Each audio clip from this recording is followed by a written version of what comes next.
দারুণ বৃষ্টি নেমে গেল একদম। Hi guys, welcome to our channel Indian village cooking এর সকলকে স্বাগত। তো গাইস দেখতে পাচ্ছ একদম বৃষ্টিতে অবস্থার মধ্যে পানি একদম মুষলধারে পানি হয়ে গেল। চারিদিকে পানি একদম টইটম্বুর। ড্রাগন গাছের অবস্থা, গোড়ায় বেশি পরিমাণে পানি জমে গেছে। এগুলো আগাছা।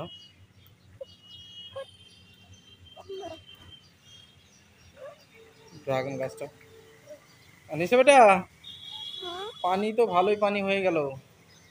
এখনো মেঘ আমাদের টানা কয়েকদিন থেকে যাতা বৃষ্টি হচ্ছে, আর এই বৃষ্টিতে একদম নাজেহাল অবস্থা। আর এইখানে যে ঘাস রয়েছে সেই ঘাসগুলি একটু না ছিঁড়ে দিলে মানে একদম অবস্থা খারাপ। এইখানে এই ড্রাগনগুলো আস্তে আস্তে বেড়ে উঠছে। এই দেখো,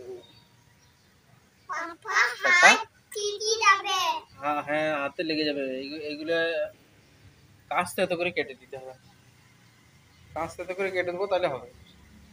পুরো জলমগ্ন এরিয়া একদম।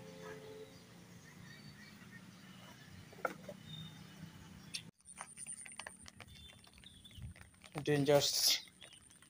এটা একটা পাইপ দিয়ে বসানো হয়েছে পেরাফেরি করার জন্য। এই দেখো আমাদের পুকুরে টইটুম্বুর অবস্থা। এই পুকুরে একদিন ডেডিকেটেড ভিডিও নিয়ে আসবো, কমেন্টে জানাও গ্রামের এরকম ভিউ দেখতে কেমন লাগে। তো গাইজ এখন আমি যাচ্ছি আমাদের বীজতলার কাজ যেখানে শুরু করেছি সেইখানে গিয়ে একবার দেখবো আজকে বীজের অবস্থা কেমন। বীজতলার কাজ শুরু করেছিলাম, আর এইখানে একটা গর্ত করে, এই দেখো চারিদিকে মাটি পড়ে আছে, এখানে একটা গর্ত করে এখানে মেশিন লাগিয়ে জলটাকে আজকে পানিটাকে মেরেছিলাম। কিন্তু দুঃখের বিষয় পানি এতটাই হলো যে সব চেষ্টায় আজকে বৃথা গেল। ওই দেখো ওখানে একটুকু একটুকু ইয়ে হয়ে আছে, দেখানোর চেষ্টা করছি। এই দেখো একটু মাটির ঢিপ বেরিয়ে আছে, ওইটুকুতেই ধানগুলো দেখা যাচ্ছে, বাকিগুলো সব আবার ডুবে গেল। ঘোলাটে হয়ে গেল একদম, পানিটা ঘোলাটে হয়ে গেল। মনে হচ্ছে এখনই চাষ দিয়েছে ট্রাক্টরে যেমন চাষ দিলে চাষ দেওয়ার পর যে কাদা ঘোলার মতন দেখা যায় সেই অবস্থা। তাহলে আজকের মেহনতটা একদম বেকার হয়ে গেল। ঠিক আছে, আলহামদুলিল্লাহ, কোনো অসুবিধা নেই। তো বৃষ্টিটা একটু থামলে ভালো হতো, কারণ দু একদিন যদি এইভাবে টানা রোদ করে তাহলে অসুবিধা নাই, যেভাবে 3টের সময়। চলো গাইস, লেটস গো। পানি পড়তে লাগলো, খুব সুন্দর লাগছে, একদম নাইস, ডেডিকেটেড একদম। বর্ষার সময় একবার ডাঙা নিয়ে এলে হয়।